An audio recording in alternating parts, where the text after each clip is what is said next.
现在全民公敌叫做咳嗽，所以呢，当你有些时候觉得喉咙很痒，你很想止咳的时候，我们教大家有个很漂亮的穴位叫做鱼际穴。这个穴位是非常非常的重要。那鱼际穴怎么找？就请各位你一定要翻掌，因为它是在我们手掌的这个阴面的地方。所以呢，你看看这个地方，这是我们的第一掌骨，在第一掌骨的中间点。那各位你可以掐下去看看，很酸，其实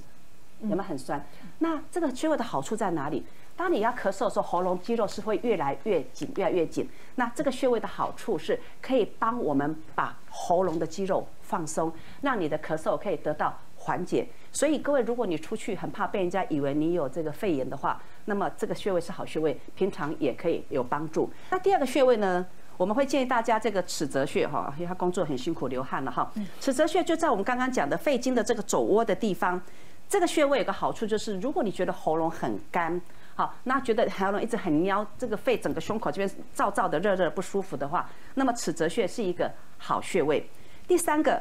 尺泽穴往下走，大概是在我们手肘的一半往上一点地方，我们有个很重要的穴位叫做孔最穴。那这个穴位跟尺泽穴中间，很多人都会特别的肿起来，所以各位观众朋友，你现在可以检查你的手，好，尺泽跟孔最之间，万一你如果肿起来的话，那表示你的胸廓、你的肺里面长期其实都有痰卡住，这是一个肺卡痰很重要的外在的表征。如果有这种情况的话，那你们平常你就可以用我们刚刚的刮痧法、